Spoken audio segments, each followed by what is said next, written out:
ইরানে মার্কিন সামরিক বাহিনীর স্থল অভিযান শুরু হলে দেশটিতে মোতায়েনের জন্য নিজেদের প্রস্তুতির ঘোষণা দিয়েছে রাশিয়ার চেচেন প্রজাতন্ত্রের বিভিন্ন সামরিক বাহিনী।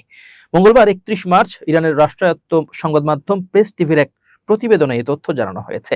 প্রতিবেদনে অনুসারে রাশিয়ার চেচেন প্রজাতন্ত্রের প্রধান রমজান কাদিরভের অনুগত সামরিক বাহিনীগুলো ইরানের বিরুদ্ধে চলমান মার্কিন ইসরায়েলি যুদ্ধকে একটি ধর্মীয় যুদ্ধ হিসেবে আখ্যায়িত করে নিজেদের প্রস্তুতির কথা জানান। গত কয়েক সপ্তাহের বিমান হামলায় ব্যর্থ হওয়ার পর প্রেসিডেন্ট ডোনাল্ড ট্রাম্পের নির্দেশে মার্কিন বাহিনী স্থল অভিযানের পরিকল্পনা করছে। এর পরপরই তারা ইরানের যুক্তরাষ্ট্র ও ইসরায়েলের সম্ভাব্য সরাসরি হস্তক্ষেপকে জিহাদ বা যুদ্ধ হিসেবে আখ্যায়িত করেছে। অর্থাৎ যুক্তরাষ্ট্র ও তার মিত্রদের বিরুদ্ধে ইরানকে রক্ষার জন্য ভালোর পক্ষে মন্দের বিরুদ্ধে লড়াই।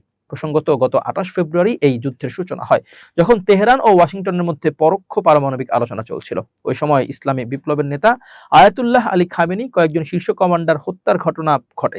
প্রেস টিভি বলছে, এর জবাবে ইরানের সশস্ত্র বাহিনী এখন পর্যন্ত 86 দফা ক্ষেপণাস্ত্র ও ড্রোন হামলা চালিয়েছে, যা ইসরায়েলের সামরিক ও কৌশলগত স্থাপনা এবং পারস্য উপসাগরীয় অঞ্চলে মার্কিন ঘাঁটি ও সম্পদের বিরুদ্ধে পরিচালিত হয়েছে। এছাড়া ইউক্রেনীয় বাহিনীর উপস্থিতি, যারা প্রকাশ্যে যুক্তরাষ্ট্র ও ইসরায়েলকে সমর্থন দিচ্ছে, বিষয়টিকে আরো তাৎপর্যপূর্ণ করে তুলেছে।